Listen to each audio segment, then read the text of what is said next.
Hello, I'm Kerry, and I'm going to read Chapter 9 of Misty of Chincoteague to Cheyanne. Alright, so the title is On to the Pony Penning Grounds.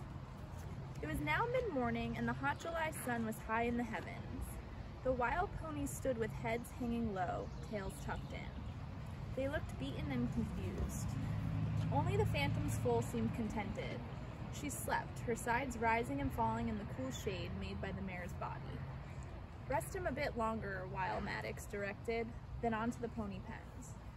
Maureen sat watching, thinking. The little colt must never know the hungry feeling of being without a mother. But the $100, would it pay for both? She was jolted out of her thoughts with the cry, "Get it going!" Onlookers fell back while Maureen, Grandpa Beebe, and the other horsemen surrounded the ponies and began driving them toward town. The Phantom broke at the start, her colt weaving along behind her like the tail of a kite.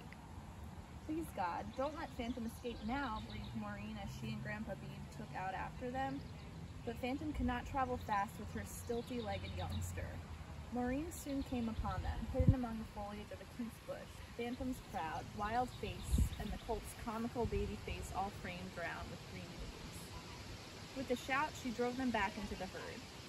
After that, the mare no longer tried to escape, for there were no openings in the cool woods, only lines of cars and visitors forming a solid fence on either side of them. Slowly and dejectedly, the wild ponies paraded through the main streets of Chincoteague. Only the Phantom's colt seemed happy with her lot. She would smell her dam close by. Her stomach was stretched tight with milk. She was full of sleep. She kicked her heels sideways, dancing along, letting out little whinnies of joy. She seemed to like Chincoteague.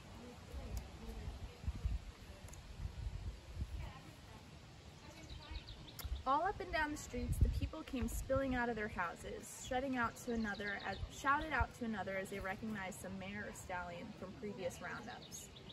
"There's that pinto with the shark eyes. Look at the Pied Piper. His forelock's grown most as long as his tail. See all the big colts? Who's the chestnut mare with the white mark on her shoulders?" "Not the Phantom, not her," they gasped in disbelief. "It is the Phantom," someone yelled in answer, "and she's got a colt. I saw him swim in." "And Paul Beebe caught her," someone else said. "I heard Kim Horsepepper tell her all about it." The excitement ran from house to house like a flame in the wind. "They got the Phantom! Paul Beebe got her, and she's leading the colt!" Through the shouting, elbowing crowd, and the slow parade went on, past stores and restaurants, past the white frame hotel, past the red brick firehouse which the colts of other years had paid for. Maureen looked straight ahead. She stayed so close to the Phantom and her foal that when the foal looked sideways, Maureen could see her long golden eyelashes. At last the procession turned into the pony penning grounds. It moved quickly once around the ring, then once again, while children and parents and horse dealers hung over the fence. The children shouted at the top of their lungs, "Oh, Dad, buy me that colt with the star on her face. I want the one with the white stockings. I want the littlest one." Only the dealers were silent. They were thinking in terms of buying and selling. Grandpa Beebe rode close to Maureen. "We got him here," he sighed sharply. "Now it's up to the men afoot." Again that feeling of something pressed against her throat came to Maureen as she watched the men on foot drive the ponies out of the ring, separating the colts from their mothers. They herded the colts into small pens, giving the mares and stallions the run of a big corral. Suddenly it was the Phantom's turn to be herded into the corral. She flew ahead of the men, never allowing them to touch her. Now 2 brawny men were making a grab for her foal. For long seconds the men held the foal high, their hands supporting her little round belly. Then they put her down, slapped her hip, and sent her along with her dam into the big corral. Maureen drew a deep breath of happiness. "The colt's too little to leave her mother. Too little," she whispered into Grandpa's whiskery ear. "They'll let them stay together." Then she hurried home to tell Paul.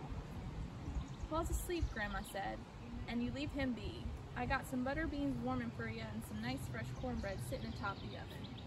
While Maureen ate, Grandpa talked on. "I can see you're a-boiling over there with things to tell, but they'll keep till you've ate. Between whiles I'll do the talking." She closed one eye and thought, "Let's see. Oh, Victoria Pruitt stopped by. Figured you or Paul might like to earn some money helping her, and Mr. Pruitt catch chickens. They're fixing to ship them to Norfolk. But I told Miss Victoria your money pouch was bad as a tick." Maureen's spoon fell to the floor. "Oh, Grandma, the Phantom's got a colt and we gotta earn a lot of money to buy her too." Grandma looked at Maureen's plate. She saw that the beans were gone and there was nothing left of the cornbread but a few crumbs. "Go along," she nodded. "Ms. Victoria wanted you right much."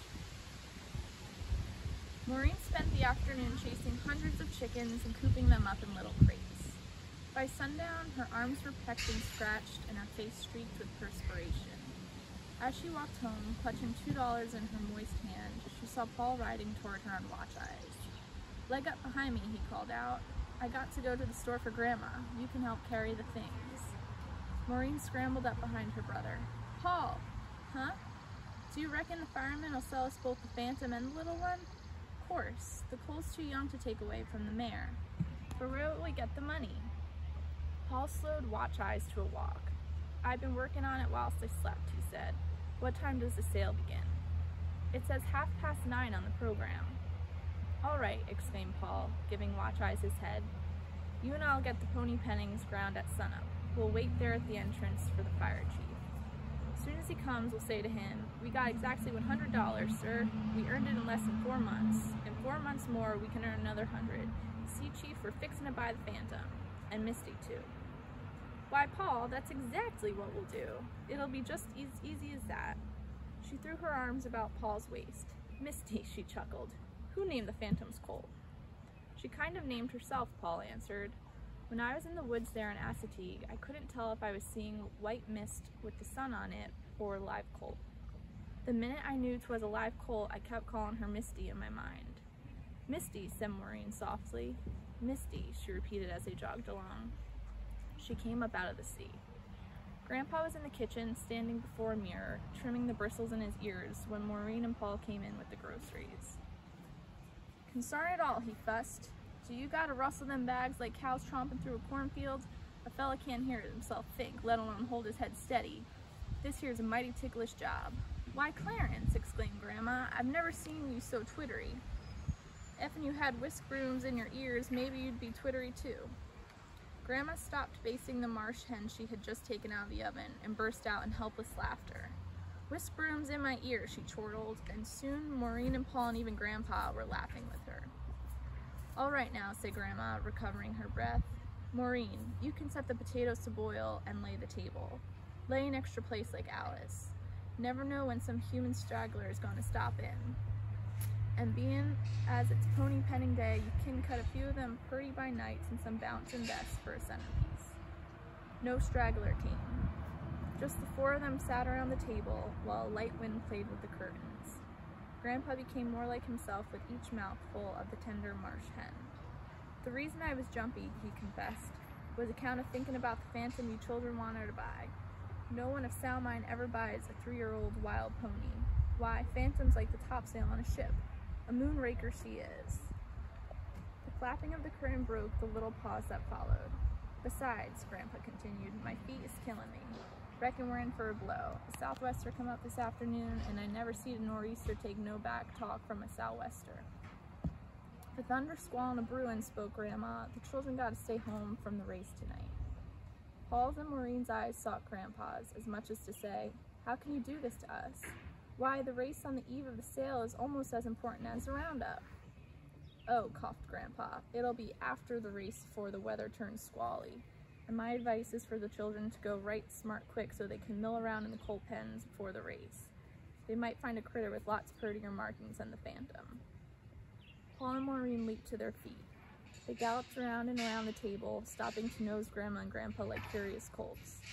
Then they soberly promised to visit the colt pens, but in their hearts they knew there was room only for the Phantom and Misty.